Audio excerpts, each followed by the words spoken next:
கண்டவற்றுள் பெயர் திரிச்சொல் இணையது. அது என்ன பெயர் திரிச்சொல்? இயற் சொல், திரிசொல், திசைச்சொல், வடசொல். இலக்கிய வகை சொல் 4: இயற்சொல், திரிச்சொல், திசைச்சொல், வடச்சொல். எல்லாருக்கும் பொருள் புரிஞ்சா அது இயற் சொல். கற்றோருக்கு மட்டும் பொருள் புரிஞ்சா அது திரிசொல். கற்றோருக்கு மட்டும் பொருள் புரிஞ்சா என்ன சொல்? திரிசொல்.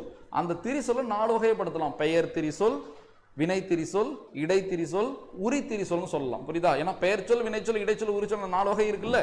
இயற்சொல்லி இந்த 4 வகைப்படுத்தலாம், திரிச்சொல்லி இந்த 4 வகைப்படுத்தலாம். குழப்பிக்காதீங்க, நான் உடனே அப்படி சொல்றதுனால பேர்லாம் ஒரே மாதிரி இருக்கிறனால உங்களுக்கு கன்ஃபியூஷன் ஆகும். சரியா?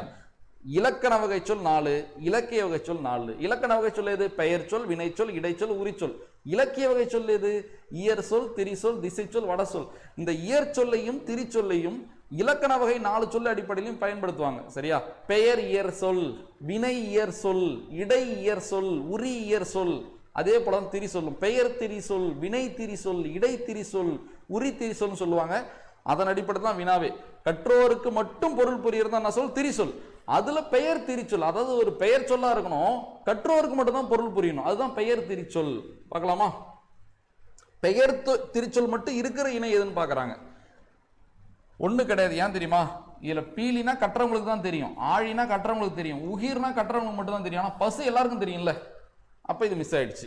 கழி, சரி, கழை, மடி, கிழமை, நல்குறவு, இதுதான் கரெக்ட். ஏன்னா இது எல்லாமே திரிசொல் தான். என்னது? எல்லாமே திரிசொல். கற்றவங்களுக்கு மட்டும்தான் பொருள் புரியும். கழைனானது கரும்பு, மூங்கில். மடினானது சோம்பல்.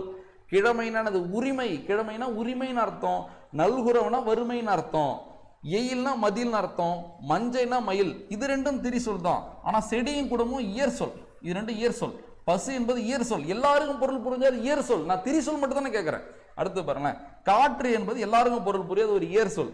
வேழம், வாரணம், அழுவம், இது எல்லாமே ஓகே. வேழம்னா யானை, வாரணம்னா யானை, அழுவம்னா என்னது? கடல். ஸோ இது எல்லாமே என்னது? திரிசொல் தான். அப்ப எல்லாமே திரிசொல்லா இருக்கிறது எது மட்டும்தான்? 2 மட்டும்தான். ஆன்சர் 2 மட்டும்.